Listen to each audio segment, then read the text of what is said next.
conscious pa rin si Dad. Pero sabi naman ni Dr. Lucero na anytime magigising na siya. Kaya lang naman siya na-admit dito so that they can check his condition. Naging erratic na daw kasi yung vital signs niya, so... Pero as of earlier this afternoon, nag-improve naman na daw siya. Sana nga tuluyan ang makarecover si Doc Carlos. Kahit naman nakarecover na siya, hindi ko na rin naman siya makakasama. Niretsi mo siya sa kulungan eh. Pero mas okay na siguro yun. At least alam kong buhay siya.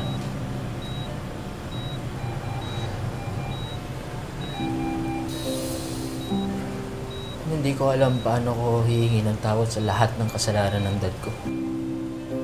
O sa lahat ng tao na nadamay. Siguro kung mas maaga na siya nahuli, hindi siguro namatay sila Doc Lindo. Yun nga sana yung gusto kong sabihin kay Zoe. Kaya lang...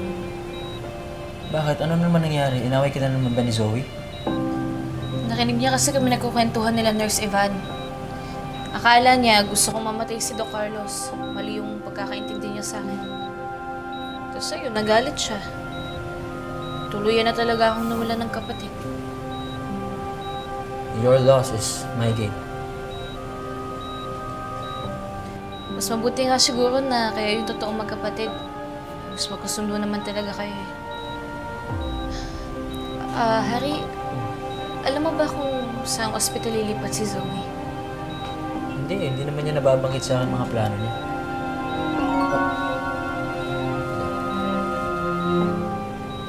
Nalintay ka lang, may tatawagin lang ako sa Milan. Importante, asikasuhin ko lang. Sige. Excuse me.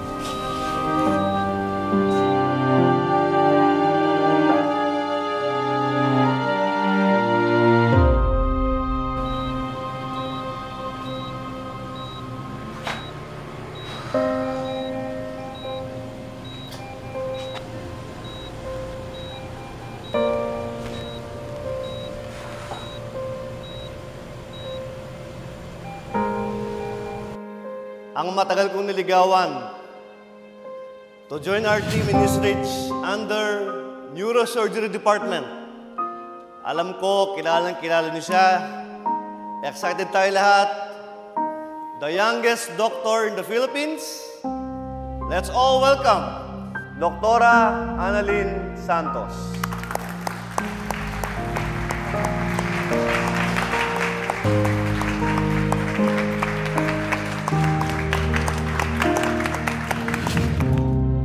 Hindi muna mag-OR si Doktora Santos. Gusto lang natin makasiguro na she's at her best kapag sumalang ulit sa OR. Pero for now, magpo-focus muna si Doktora Santos sa PR ng Eastridge.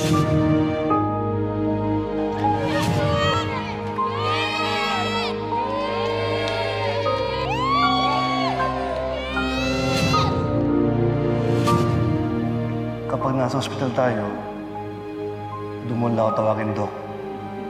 Pero kapag tayo-tayo lang, pwedeng daddy, tatay, kahit ano. Pero hindi kita pipilitin hanggang matanggap mo ako.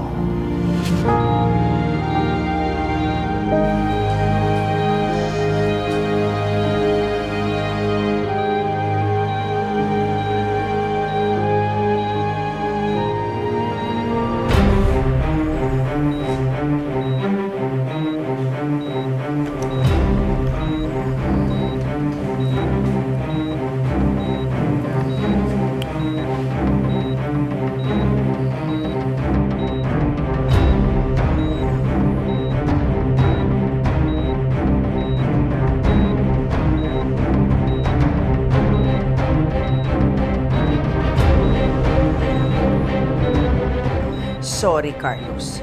Pero hindi ka pa rin maliligtas ng anak mo o ni Annalyn. Panahon na para ipasundo na kita kay kamatayan.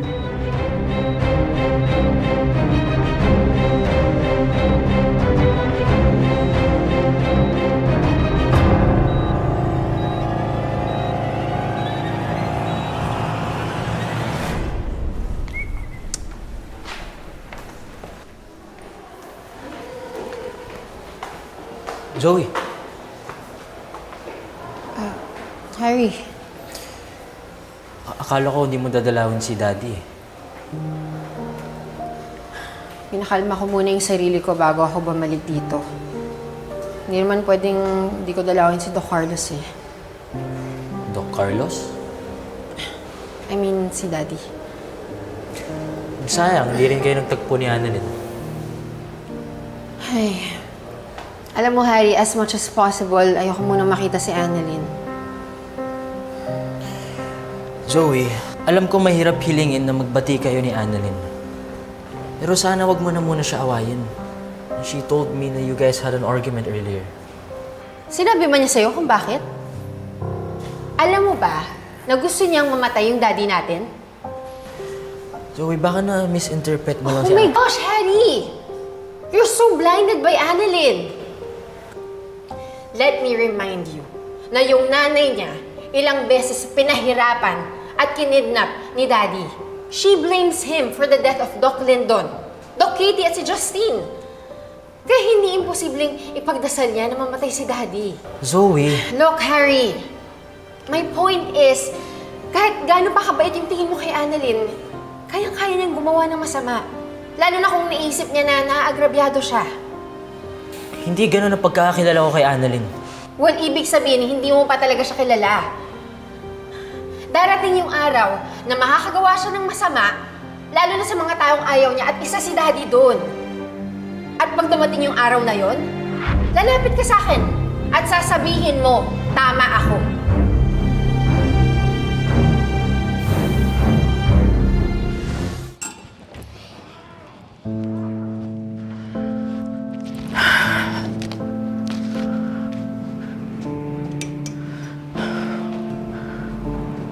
Uy! Ano ba? Huwag mo akong ginugulat. Pasensya na. Iabot ko lang naman yung gamit mo eh. Excited lang ako. Siyempre naman, nagawa ko yung part ko.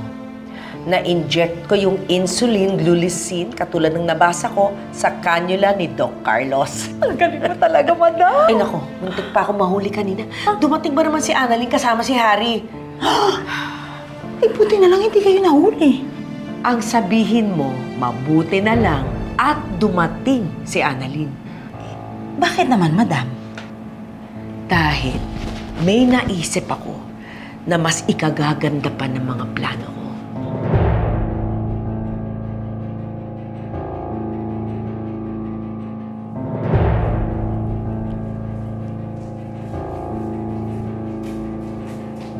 Anong nangyari?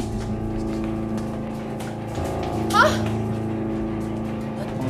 Dad! Dad! Dad! Dad! Nurse, give me atropine, 1 amp. Atropine 1 amp. Dad!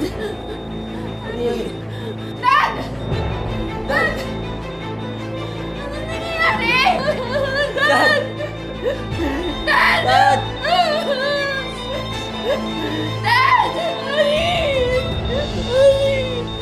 Daddy! Daddy! Daddy, please! Please! Dad! Dad! Dad! Dad! Dad!